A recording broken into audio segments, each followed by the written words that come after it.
प्रारूपिक पुष्प के भाग। पिछले वीडियो में हमने देखा जीव जनन कैसे करते हैं। तो सबसे पहले हमने जाना जीव जनन की कितनी विधियां होती हैं। ठीक है, दो प्रकार का होता है जनन, एक अलैंगिक जनन और एक लैंगिक जनन। अलैंगिक जनन हम पढ़ चुके हैं, उसकी विधियों के बारे में पढ़ चुके हैं, और लैंगिक जनन के बारे में भी हमने कुछ जानकारी हासिल कर ली है। तो इस आधार पर हम दोनों में अंतर भी कर सकते हैं कि लैंगिक जनन क्या होता है, अलैंगिक जनन क्या होता है। तो लैंगिक जनन को जानने के लिए हम प्लांट में लैंगिक जनन किस प्रकार होता है उसको हम एक पुष्प के माध्यम से समझेंगे। तो सबसे पहले हम पुष्प के भाग के बारे में जानेंगे कि पुष्प में कौन कौन से पार्ट्स होते हैं।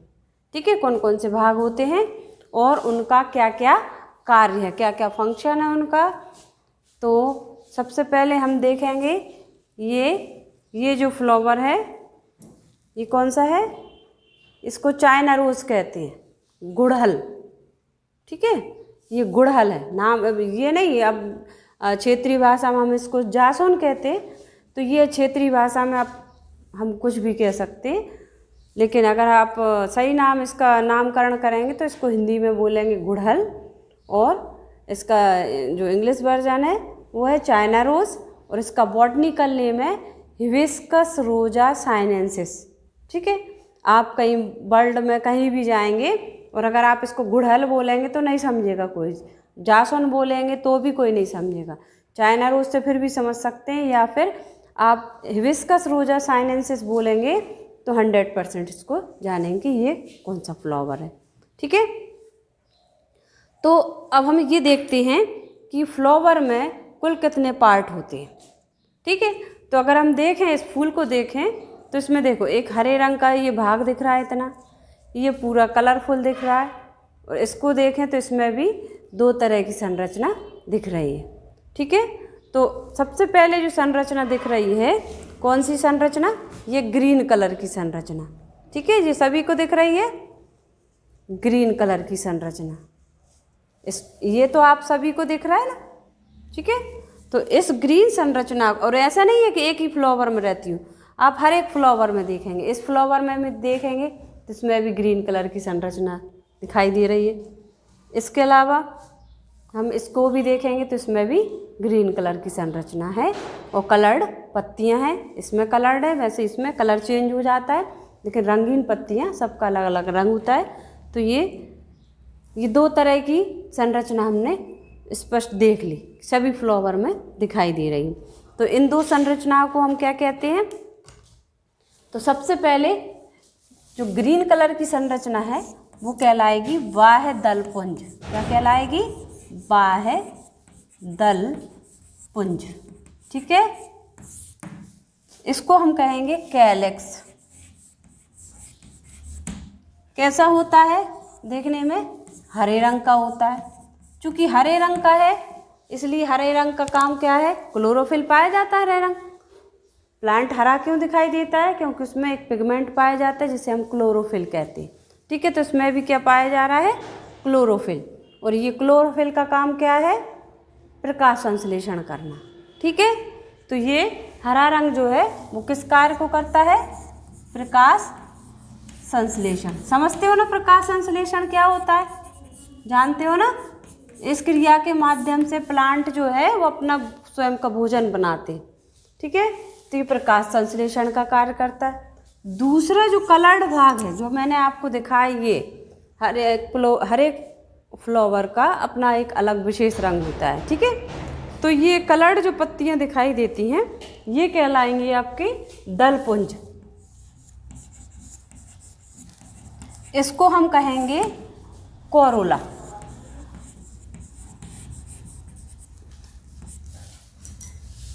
ये रंगीन है, इन्हें देखकर तो हमें भी अच्छा लगता है, आकर्षण होता है कि नहीं, अच्छा सुंदर सा फूल देख के हमें तोड़ने की इच्छा करती है।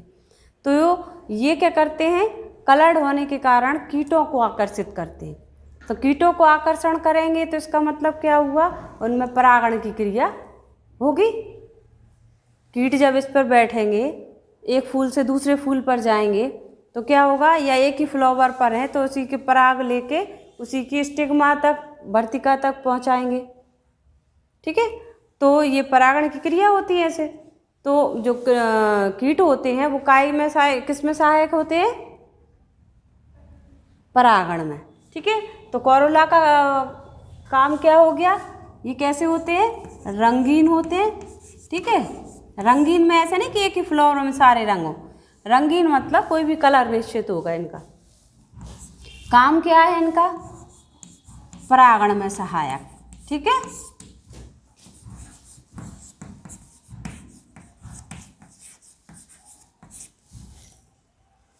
ये दो भाग तो हमने समझ लिए।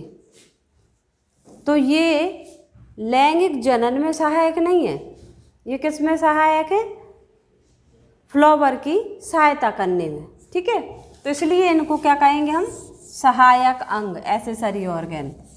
क्या कहलाएंगे ये, सहायक अंग। ठीक है, ये दो अंग जो है वो सहायक अंग कहलाएंगे। अब इन दोनों भाग को हम हटा दें, फिर हम जो दो भाग बचेंगे ये क्लियर हमें समझ में आ जाएंगे कि क्या है इनका काम। ये ही दो भाग हैं जो लैंगिक जनन में काम आते हैं। ठीक है, इनको जनन अंग कहते हैं। पहले मैं इनका नाम लिख देती हूँ ताकि आप लोगों को नाम याद हो जाए। ठीक है, तो तीसरा जो जनन अंग है वो कौन सा है, पुमंग, इसको एंड्रोशियम भी कहते हैं। दोनों वर्जन लिख रही हूँ मैं ताकि आप लोग दोनों को अच्छे से ध्यान से याद रख लें। एंड्रोशियम ये क्या है, नर भाग है इसका, नर जनन अंग। ठीक है, पुष्प का नर जनन अंग। ठीक है, और ये क्या करते हैं, जनन में सहायक होते हैं। ठीक है, जनन में सहायक। और ये जो फूली हुई संरचना दिख रही है ना, ये भी पूरी एक नली तक गई, पूरी नली का निर्माण करती है पूरा। ये बाहर का जो येलो कलर का भाग दिख रहा है ये एंड्रोशियम हो गया, और ये जो दिख रहा है ना ये आपको जो उभरे हुए, ठीक है, ये उभरा हुआ भाग जो दिख रहा है ये क्या कहलाएगा, जायांग। क्या कहलाएगा, ये क्या है, जब तक आप लोग रिपीट नहीं करेंगे ना तो याद नहीं रहेंगे। और अभी इस बार तो पढ़ाई में समझ में ही आ रही कैसी हो रही, तो आपको थोड़ा सा रिपीट करना पड़ेगा। ठीक है, इसको कहेंगे गायनोसियम। ठीक है, ये होता है पुष्प का मादा जनन अंग। अभी मैं इनके डिसेक्शन करके बताऊंगी। मादा जनन अंग ये भी जनन में सहायक होता है, इसलिए इन दोनों भागों को हम क्या कहेंगे, जनन अंग होते हैं ये दोनों। ठीक है, ये सहायक अंग हो गए और ये जनन अंग हो गए। ठीक है, तो इनके द्वारा नए फूल का निर्माण होता है। अगर ये दोनों नहीं है तो आप नया प्लांट नहीं बन सकता, नया फूल का जन्म नहीं हो सकता। ठीक है, और ये सिर्फ सहायक अंग कहलाते हैं, फूल को एक प्रकार से सहायता प्रदान करते हैं परागण के लिए। ऐसा नहीं है कि ये दो नहीं है तो ये दो भी नहीं रहेंगे तो भी फ्लावर का निर्माण जो है वो कुछ हद तक संभव नहीं हो पाएगा। जब ये नहीं होगा तो कीटों को आकर्षित नहीं होगा, ये नहीं होगा तो भोजन नहीं मिलेगा। ठीक है, लेकिन पूरी तरह नहीं कह सकते, लेकिन ये अगर दोनों नहीं है तो पूरी तरह जनन नहीं होगा। लेकिन अगर ये दो नए भी हैं तो इनको अपन आर्टिफिशियली करा सकते हैं। ठीक है, ठीक है, अब हम इसका पूरा डिसेक्शन देखते हैं। ये हमने कैलेक्स पर निकाल दिया, बाह्य दलपुंज। ठीक है, फ्लावर का, और जो फ्लावर के चार पार्ट हो गए ना, चार भाग हो गए, जिस जगह जुड़े रहते हैं इकट्ठे, चारों भाग जिस पर स्थित रहते हैं उसको कहते हैं पुष्पासन। ये कहलाएगा पुष्पासन। ठीक है, ये थैलेमस। ठीक है, पुष्पासन या थैलेमस बोलेंगे। हमने थैलेमस से कैलेक्स हटा दिया, बाह्य दलपुंज हटा दिया, अब हम हटाएंगे कोरोला, कलर्ड पत्ती लीव्स जो हटाएंगे ना, तो ये अब इसमें देखो एक चीज़ और बता दीजिए, आपको अभी काम में नहीं है 10th में, लेकिन 11th में अगर आप साइंस लेते तो उसमें आपको ये बहुत काम में आएगा। इसमें आप देखो हर एक फ्लावर का एक अलग अलग वो होता है अरेंजमेंट, जो कोरोला का अरेंजमेंट होता है पत्तियों का वो अलग अलग होता है। देखो इसमें क्या है, देखो ये एक भाग इसका पत्ती का बाहर है और एक दबा हुआ है, दिख रहा है। इसको मैं ऐसे दिखा सकती हूँ कि देखिए ये वाला भाग इसका बाहर है, तो ये वाला इसका दबा हुआ है, फिर इसका ये बाहर है, ये इसका दबा हुआ है, ये बाहर है, ये इसका दबा हुआ है, ये बाहर है और ये दबा हुआ है, ऐसे ही है ना। यानी पत्ती का एक हिस्सा अंदर है और एक हिस्सा बाहर है, ऐसा ही है ना इसका अरेंजमेंट फ्लावर का। चलो भाई इसमें अपन ने देख लिया, इसमें देखते हैं इसमें क्या है। इसका भी हम कैलिक्स हटा देते हैं, ये कैलिक्स नहीं है, ये इसका कैलिक्स कौन सा है, ये देखिए। और सबका अरेंजमेंट भी अलग होता है, किसी में अब इसमें हमने क्या देखा कि थैलेमस के ऊपर चारों पार्ट है, थैलेमस नीचे है ना, और किसी किसी में क्या होता है थैलेमस के अंदर ओवरी धसी हुई रहती है, किसी में उभरी हुई रहेगी। यानी ये देखो हम इसकी अगर संरचना बनाएं तो ये इस प्रकार का भाग होता है, ये थैलेमस कहलाता है। तो किसी किसी में तो ओवरी ये ऐसे ही स्थित होगी इसकी अंडाशय, और किसी किसी में क्या होगा कि ये भाग जो है वो अंदर ज़्यादा धसा हुआ होगा, ठीक है, और किसी किसी में और ज़्यादा हो जाता है। तो इसका ये आपको 11th में पढ़ना है, तो इनका अरेंजमेंट आप 11th में पढ़ लेंगे, लेकिन मैं मोटे तौर पे आपको बता दूं कि आप इस पर थोड़ा सा ध्यान दें, ठीक है। तो 11th में भी आपके काम में आएगा। अब ये देखो हमने इसका भी कैलेक्स हटा दिया, ये हटा दिया। अब हम इसका अरेंजमेंट दे सकते हैं पत्ती का, कैसा है, इसमें भी वही है, एक भाग इसका अंदर है, ये बाहर है, ये अंदर है, ये बाहर है, ये अंदर है, ये भी बाहर है, ये अंदर है, ठीक है। तो ये इस प्रकार का अरेंजमेंट कहलाता है ट्विस्टेड, व्यावर्ती हिंदी में इसको बोलेंगे। तो हिंदी में आपको याद करने में दिक्कत होगी, जिसमें एक भाग अंदर एक बाहर, एक अंदर एक बाहर, तो वो कहलाता है ट्विस्टेड अरेंजमेंट, ठीक है। तो इसके जो कोरोला का अरेंजमेंट कैसा है, ट्विस्टेड, ठीक है। तो ट्विस्टेड इसमें भी है और उसमें भी है। अब इस येलो कलर के फ्लावर में देखते हैं इसमें कैसा अरेंजमेंट है। देखो भाई देखो इसमें दोनों पत्तियों, इस पत्ती के दोनों पार्ट जो है बाहर की तरफ है, या ये कह लो कि अंदर की तरफ है, ठीक है। इसका एक अंदर है और एक बाहर है, ठीक। ऐसे ही इसका एक अंदर है और एक ये बाहर है। फ्लावर में अरेंजमेंट देखें, दिख रहा है अलग अलग, क्या दिख रहा है कि एक अंदर एक बाहर, एक अंदर एक बाहर। अब ये देखो ये पूरी तरह ये बाहर है, इसका ये वाला पूरी तरह बाहर है, फिर इसके बाद वही एक अंदर, ये पूरी तरह एक अंदर हो गया, फिर एक अंदर बाहर हो गया, फिर ये अंदर हो गया, है ना। इसमें अरेंजमेंट कैसा, एक अंदर एक बाहर, फिर एक पूरी तरह बाहर और एक पूरी तरह अंदर, फिर अंदर बाहर, समझ गए। तो ये अलग अलग इनके अरेंजमेंट होते हैं। और भी अरेंजमेंट आपको पढ़ने को मिलेंगे 11th क्लास में, तो जब भी आप पढ़ें तो आप इस चीज़ को ध्यान से पढ़ें, किसको क्या कहते हैं, तो आपको ये ध्यान रखना है। अभी फ़िलहाल मैंने आपको जागरूक कर दिया कि आप कैसे पढ़ना है 11th में, ठीक है। चलें तो फिर हमने 2 भाग समझ लिए इसके, इसलिए हम इस कोरोला को भी हटा देते हैं। हमने ये कोरोला भाग पार्ट भी इसका हटा दिया। ओ नो यार, देखो इसमें ये क्या एंड्रोसियम जुड़ा हुआ है, इसको भी एक कुछ अरेंजमेंट कहते हैं, ठीक है। ये एंड्रोसियम जब कोरोला से जुड़ा रहेगा। हाँ, एक बात और बता दूं मैं स्पेशल, देखो ये जो कोरोला का एक भाग है ना, ये इसको हम क्या कहते हैं, पंखुड़ी हिंदी में, और इंग्लिश में इसको हम क्या कहेंगे, पेटल। ये क्या है, पेटल हो गया। और कैलेक्स का जो एक पार्ट होगा, ये एक पार्ट जो है ये क्या कहलाएगा, सेपल, ठीक है, इसको अंकुड़ी कहते हैं, हिंदी में अंकुड़ी कहेंगे, और एक पार्ट को इसको सेपल कहते हैं। समझ में आया, पेटल और सेपल। इसका अरेंजमेंट अपन ने अभी ध्यान नहीं दिया, तो आप अब फ्लावर देखेंगे तो इसका अरेंजमेंट कैसे होते हैं, दोनों किनारे मिले रहते हैं, इसमें एक अंदर बाहर नहीं है, हो भी सकता है और नहीं भी हो सकता। तो जो कैलेक्स का अरेंजमेंट कैसा था, जैसे एक पत्ती ये है, दूसरी पत्ती ये है, ऐसी किनारे अकेले जुड़े हुए थे इसके, ठीक है। और कोरोला का कैसा था, एक पत्ती ये हो गई तो इसका ये बाहर मान लो तो ये अंदर हो जाएगा, ठीक है, तो ये इसका बाहर हो गया तो इसका अंदर हो जाएगा, इस प्रकार का अरेंजमेंट है, ठीक है। एक बाहर एक अंदर, एक बाहर एक अंदर, ऐसे करके पूरा अरेंजमेंट हो जाएगा। अब ये बाहर हो गया तो इसका ये अब अपने आप आएगा, देखो ये अंदर है तो ये बाहर रहेगा, इसका ये बाहर है तो ये अंदर हो जाएगा। तो ये ट्विस्टेड अरेंजमेंट, अधिकतर ट्विस्टेड ही रहते हैं कोरोला में।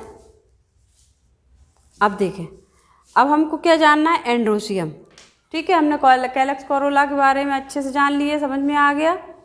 अब है ये दिख रहा है ना गुच्छा सा बना हुआ, येलो कलर के ये कुछ पार्ट्स लगे हुए, ये पूरा कहलाएगा गायनोसियम।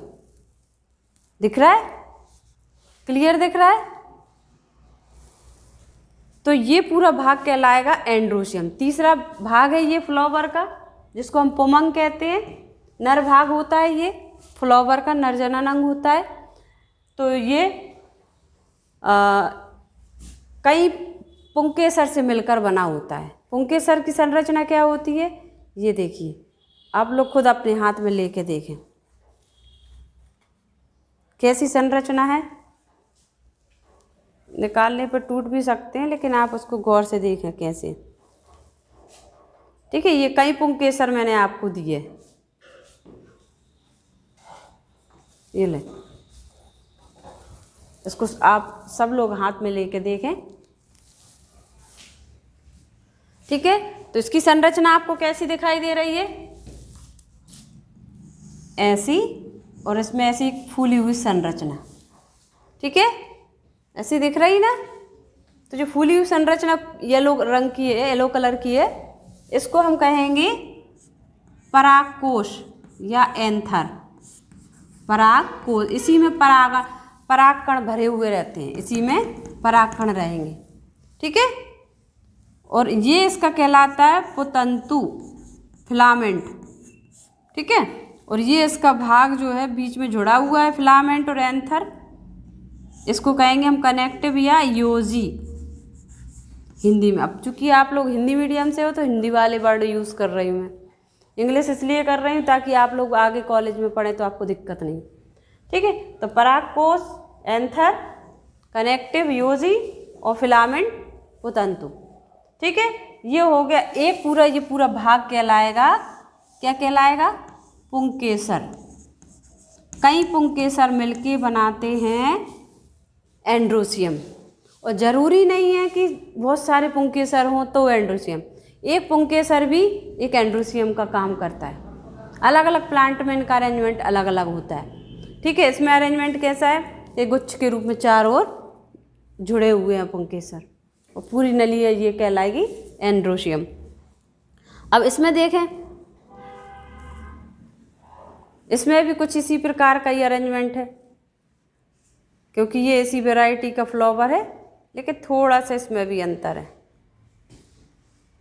इसका अरेंजमेंट भी अपन देख ले रहे हैं एंड्रोसियम में। अब चूँकि ये पेटल से जुड़े हैं, एपी पेटल है,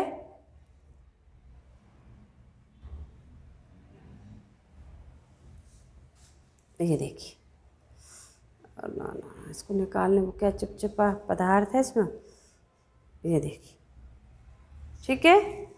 इसमें जो क्या कहते हैं पुंकेसर हैं, उसका जो फिलामेंट है वो कुछ छोटा है ना, फिलामेंट छोटा दिख रहा है, उसका फिलामेंट बड़ा है, इसका फिलामेंट छोटा है। क्लियर दिख रहा है, सभी को दिख रहा है, ठीक है। तो ये सब अलग अलग फ्लावर में ये अलग अलग प्रकार का होता है पुमंग, ठीक है। ये देख ली। अब हम इसको अभी रख देते हैं, दूसरी चीज़ समझते हैं। एंड्रोसियम समझ में आ गया क्या होता है। अब है हम इसको एंड्रोसियम को अलग कर देते हैं हमें एक पेन की ज़रूरत पड़ेगी, अगर यदि किसी के पास पेन हो तो देना। अब हमने इसको क्या किया, इसका हमने एंड्रोशियम अलग कर दिया। तो इसका एंड्रोशियम अलग करने के लिए हमें एक पेन की ज़रूरत पड़ेगी, जो हमें मिल गई है, और हम इसको निकाल रहे हैं। इसमें कुछ टाइम लगता है, ठीक है। ये देखिए मैंने एंड्रोशियम निकाल दिया कुछ हद तक, पूरी तरह नहीं निकला अभी। अब मैं निकाल रही हूँ एंड्रोशियम का पूरा कंप्लीट पार्ट, और बड़े पेशेंस से निकालना पड़ता है। ये जल्दबाजी करोगे तो नहीं निकलेगा, हड़बड़ाहट में भी नहीं निकलेगा, ठीक है।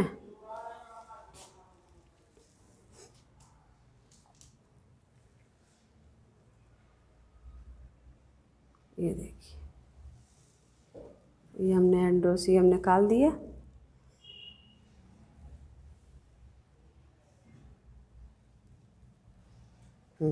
कंप्लीट निकल गया एंड्रोशियम।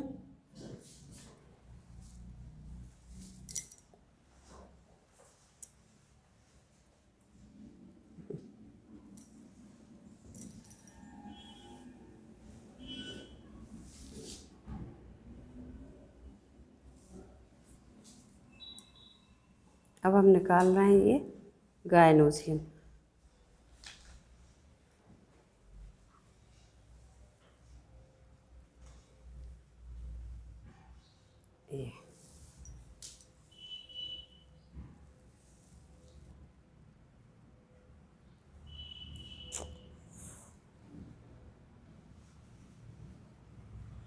अरे इतने संभाल के निकालने के बाद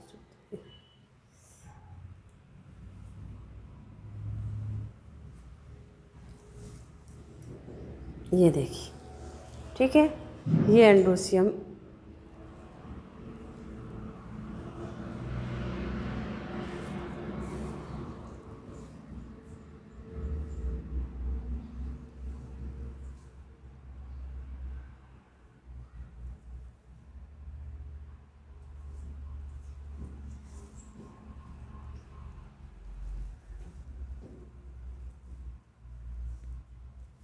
ये निकल गया। ये अब आपको इसमें कैसी संरचना दिख रही है,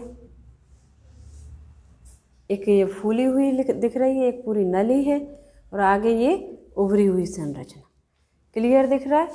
ये इस प्रकार से पूरी संरचना होती है। ये इसको मैं और क्लियर दिखा दे रही हूँ, ये ठीक है। ये क्या है, गायनोशियम। पूरा भाग क्या है, ये गायनोशियम। गायनोशियम में 3 भाग दिख रहा है, 3 पार्ट्स। एक ये संरचना, एक ये संरचना, और एक नीचे फूली हुई संरचना, ठीक है। क्लियर दिख रही है? ऊपर की जो उभरी हुई संरचना है, इसको हम कहेंगे वर्तिका। इसको क्या कहेंगे, जो रेड कलर की दिख रही है ये वर्तिका, और ये जो नली दिख रही है पूरी, ये कहलाएगी, सॉरी उल्टा बोलती, ये बाहर का जो उभरा हुआ दिख रहा है ये कहलाएगा वर्तिकाग्र स्टिग्मा। हिंदी में कन्फ्यूजन हो जाता है। तो ये ऊपर का उभरा हुआ भाग क्या है, वर्तिकाग्र स्टिग्मा, ठीक है। और ये जो नली वाला भाग है ये कहलाएगा वर्तिका, और स्टाइल कहेंगे इसको इंग्लिश में। और नीचे का जो उभरा हुआ भाग है ये कहलाएगा अंडाशय या ओवरी, ठीक है। इसका हम डायग्राम बनाएं, देखो कैसी संरचना है, ऐसे ही है ना। और ये एक पूरी नली में परिवर्तित हो जाएगी, और ये एक ऐसी फूली हुई है। जैसे इसके एक भाग को पुंकेसर कहते हैं, वैसे इसके एक भाग को कार्पल कहेंगे। क्या कहेंगे, कार्पल, ठीक है। अब इसका जो ऊपर का भाग है इसको हम कहेंगे वर्तिका, वर्तिकाग्र, सॉरी फिर वही बोल रही हूँ, वर्तिकाग्र। ये कहलाएगा वर्तिका, और ये कहलाएगा इसका अंडाशय। जैसे परागकोश में परागकण भरे रहते हैं, वैसे ही अंडाशय में अंडाणु, बीजांड कहते हैं जिसको, बीजांड स्थित रहते हैं, ठीक है। और जब ये पुंकेसर के परागकण मतलब इस पर चिपक जाती हैं, वर्तिकाग्र पर, तो वर्तिकाग्र से होकर ये स्टाइल, स्टाइल से होकर ये अंडाशय में पहुँचते और यहाँ पे फ्यूज़ हो जाते। ये क्रिया कहलाती है परागण। अब ये फ्लावर के हम पार्ट समझ लें, फिर हम परागण का पूरा पार्ट समझेंगे, उसका चैप्टर पूरा। तो ये आपको अच्छे से समझ में आ गया होगा। फोर्थ पार्ट गायनोशियम, जिसको हम जायांग कहते हैं। जायांग के एक भाग को हम कार्पल कहेंगे, ठीक है। और इसमें कितने पार्ट होते हैं, क्या इसका काम है, वो आपको समझ में आ गया, ठीक है। तो ये हो गया स्टिग्मा, स्टाइल एंड ओवरी। अब हम इसमें देखते हैं कि किस प्रकार इसमें अंडे भरे रहते हैं, एग भरे रहते हैं, ठीक है। देखो इसमें ओवरी कहाँ है, ऊपर ही है ना, थैलेमस के ऊपर ही है, दिख रही है ना क्लियर। और किसी किसी में अंदर धसी रहती है। अब हम देख लें इसमें कैसी है, तो उससे और क्लियर हो जाएगा।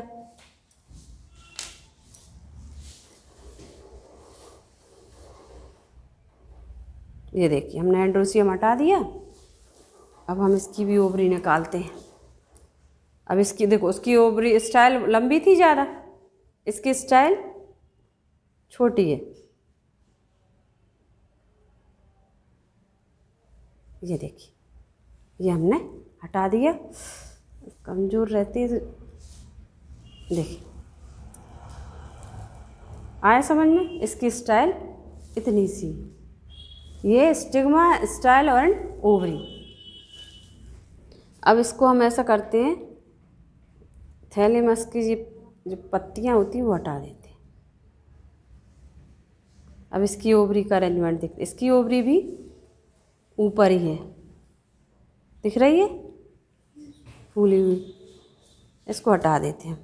अब हम इससे ओवरी क्लियर देख, लेकिन जितनी ऊपर वो है इतनी ये भी उतनी है, ठीक है, दिख रही ना। ये इसमें भी ये ओवरी पूरी क्लियर दिख रही। ये देखिए, क्योंकि ये इसी फैमिली का एक फ्लावर है, दोनों सेम फैमिली से हैं, लेकिन इनकी जो हाइब्रिड होने के कारण, हाइब्रिड प्लांट था ये, इसलिए इसका कलर भी अलग था थोड़ा सा, और इसकी जो एंड्रोसियम है वो भी अलग। लेकिन जैसी संरचना इसमें वैसे ही उस वाले फ्लावर में रहेगी। इसमें भी ये अंडे भरे हुए हैं, दिख रहा है क्लियर, देखो इसको। और इसकी ओवरी भी देखते हैं हम कैसी है। देखिए कुछ है ऐसा ब्लेड टाइप का, पतला नहीं है, तो चलो पेन से करके देखते हैं।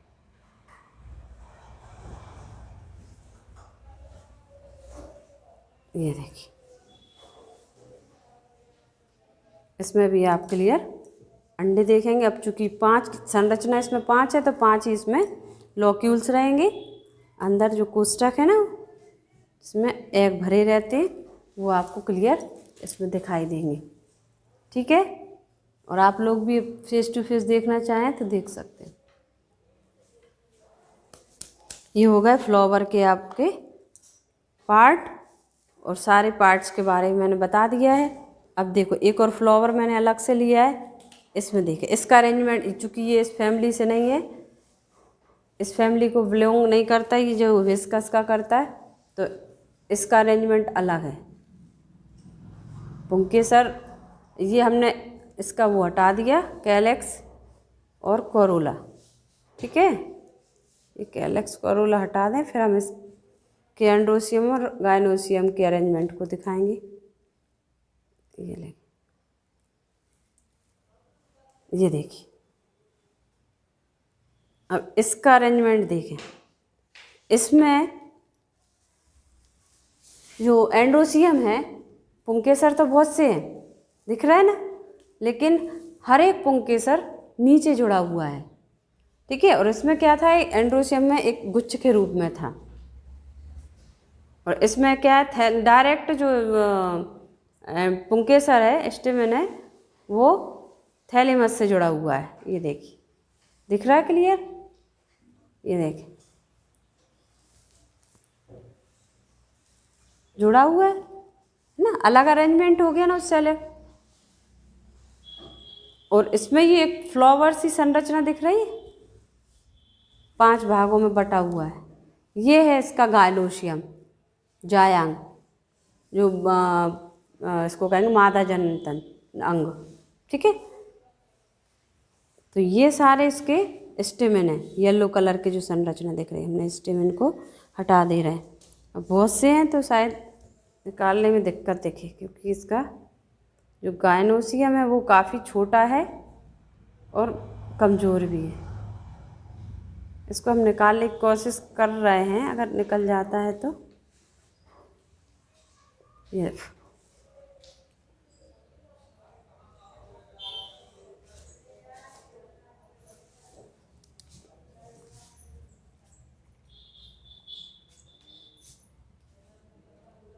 बाद में करूँगी, बाद में। ये देखिए, ये हमने इसका स्टेमिन निकाल दिया है। अब ये जो संरचना दिख रही है ना फ्लावर की, छोटा सा बारीक सा दिख रहा है, जो बच्चे नहीं हैं उनके लिए भी आप क्लियर दिखा दें। ठीक है, ये गायनोशियम भाग है। ठीक है, तो ये आपका गायनोशियम, चूँकि ये काफ़ी पतला है, छोटा फ्लावर था। अब इसकी ओवरी निकालते हम, देखो। अब इसकी ओवरी देखो, इसकी ओवरी क्या है, इसमें धसी हुई है। आपको जैसे और उसमें दिखी, क्लियर दिख रही थी, इसमें ओवरी जो है वो काफ़ी अंदर धसी हुई है, दिख रही है। देखो, ऊपर से नहीं दिख रही। क्या है ये, थैलेमस के अंदर, पुष्पासन के अंदर धसी हुई है। तो इसका अरेंजमेंट अलग है। थैलेमस पर जो चारों पार्ट्स होते ना, तो इसमें सारे पार्ट जो है वो थैलेमस में धसे हुए थे। अकेले 2 पार्ट ऊपर के निकाल के, कैलेक्स और कॉर्वर निकाल के, और जो एंड्रोशियम और गायनोशियम है दोनों थैलेमस में, पुष्पासन में अंदर धसे हुए हैं। ठीक है, तो हर एक आप देखना, अब आपके पास तो बहुत सारे फ्लावर होंगे, उन फ्लावर का एक एक पार्ट निकाल कर इनका अरेंजमेंट देखना। ठीक है, चलिए भाई, ये आज आपने पुष्प के चारों भागों के बारे में पढ़ लिया और अच्छे से जानकारी प्राप्त कर ली। तो मुझे नहीं लगता कि अब आपको सेक्सुअल रिप्रोडक्शन में कोई दिक्कत दिखेगी। तो हमने क्या जाना है, सेक्सुअल रिप्रोडक्शन में, लैंगिक जनन में 2 कोशिकाएं होती हैं, एक मेल होती है और एक फीमेल होती है। अब चूँकि प्लांट के माध्यम से समझ रहे हैं, तो इस क्रिया को हम कहेंगे परागण। जंतुओं में यदि होता है तो उसमें हम कहते हैं फर्टिलाइजेशन, निषेचन कहेंगे। जंतुओं में यदि ये वाली क्रिया होती है परागण की, यानी मेल और फीमेल कोशिकाएं जुड़ती हैं, तब उसको कहेंगे निषेचन। अंतर भी आता है, ये क्वेश्चन आता है कि परागण और निषेचन में अंतर बताएं। ठीक है, परागण की क्रिया होती है प्लांट में, निषेचन की क्रिया होती है जंतुओं में। ठीक है, तो परागण में क्या होता है, इसमें 2 तरह से हो सकता है कि एक ही फ्लावर के द्वारा भी हो सकता है और 2 फ्लावर के द्वारा भी हो सकता है, यानी दोनों कोशिकाएं एक फ्लावर पर भी हो सकती हैं और अलग अलग फ्लावर पर भी हो सकती हैं। अभी हमने जितने भी फूल देखे हैं, इनमें क्या है, दोनों पार्ट एक ही फ्लावर में। अब ये सब जरूरी नहीं है कि सभी फ्लावर में ऐसा हो, बहुत से ऐसे फ्लावर हैं जिसमें एक पार्ट होता है। ठीक है, तो उसमें क्या होता है, परपरागण। अब ये परागण की क्रिया जब मैं बताऊंगी तो उसका मैं अलग वीडियो बनाऊंगी। अभी मैंने आपके पुष्प के चारों भागों के बारे में जानकारी प्राप्त कर ली है। ठीक है, और कोई परेशानी हो तो आप लोग फेस टू फेस स्कूल आकर पूछ सकते हैं अपनी प्रॉब्लम, क्योंकि स्कूल में आपकी प्रॉब्लम सॉल्व होनी है और घर बैठे आपको ऑनलाइन पढ़ाई करनी है। ठीक है, तो ये हो गया आपका क्लियर पुष्प के भाग, उसकी सारी जानकारी। सेक्सुअल रिप्रोडक्शन में क्या होता है ये मैंने आपको क्लियर बता दिया। ठीक है।